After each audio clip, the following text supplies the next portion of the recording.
Magandang araw mga kaibigan.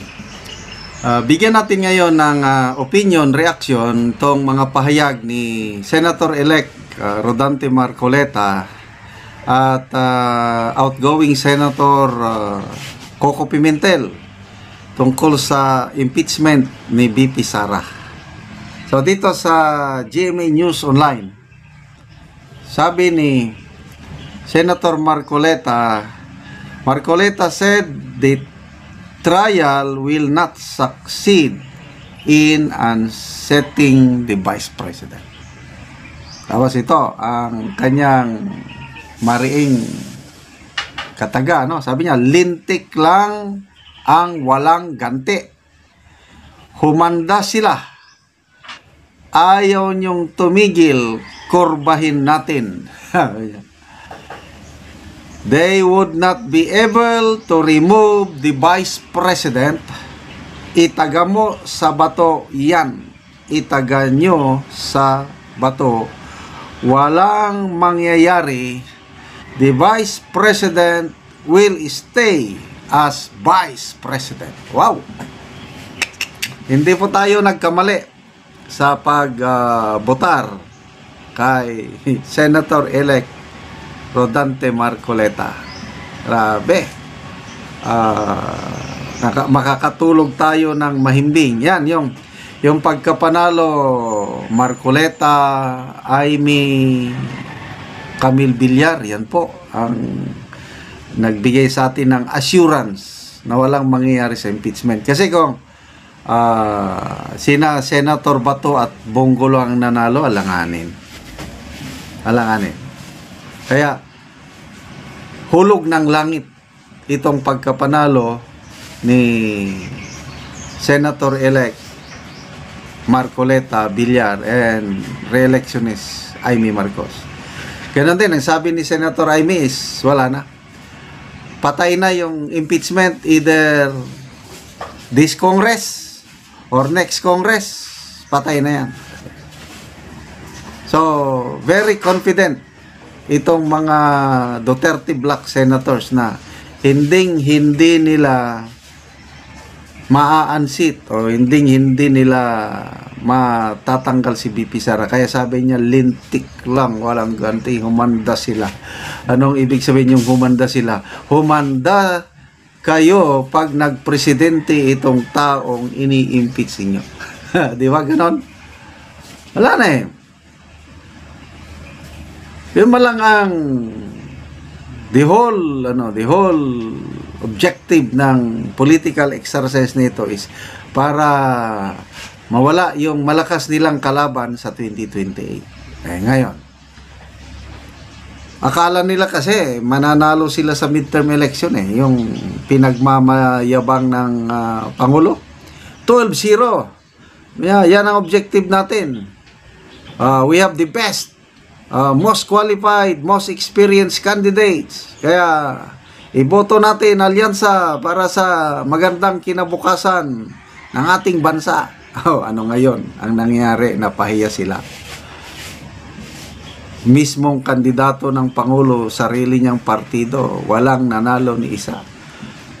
Kandidato ni Speaker Martin Romualdez sa kanyang partido, Lakas CMT, isa lang ang lumusok. Sino yung nanalo sa alyansa? Yung mga dati na, yung mga heavyweights na kahit walang alyansa, mananalo pa rin yan. Kasi napatunayan na yung Soto, Lacson, Cayetano, Lapid, napatunayan na big names na yan. Kaya itong midterm election is talagang sampal sa mukha ng administrasyong ito. Wala silang kaamor-amor sa taong bayan. Kaya ito ngayon, okay. So, impeachment. Ito, si outgoing Senator Coco Pimentel na atat na masimulan ng atat masimulan na yung impeachment trial noon pa. Sabi niya, pwede, fourth try. Simulan na. Ano ngayon? Today, babasahin na sana yung articles of impeachment. Biglang pinospon. Ginawang June 11. Kaya, dismayado itong outgoing Senator Pangilinan sa pag-postpone. Sabi niya, noong February 2025, nagpalabas na ng impeachment calendar si SP Senate President. Diba, dinidebate natin dati yun, forthwith, dapat nga hindi mo na hinintay yung June 2. Pero siya na ang nasunod kasi lumipas na ang panahon. Wala, ginawang June 11. After June 11, wala na. Adjournment na June 14. So, yung report ng politico.com.ph kanina, insider report ito walang confirm analysis lang, opinion lang ito ng politiko. Ano na daw, Senate President Escudero, he is now leading 11 senators for kill impeachment move. Bakit? Kasi gustong i-win over ni Senate President Escudero yung boto o yung Duterte Bloc para ma-retain niya ang kanyang pwesto as Senate President. Kung totoo ito, this is a wise move on the part of Senator Escudero.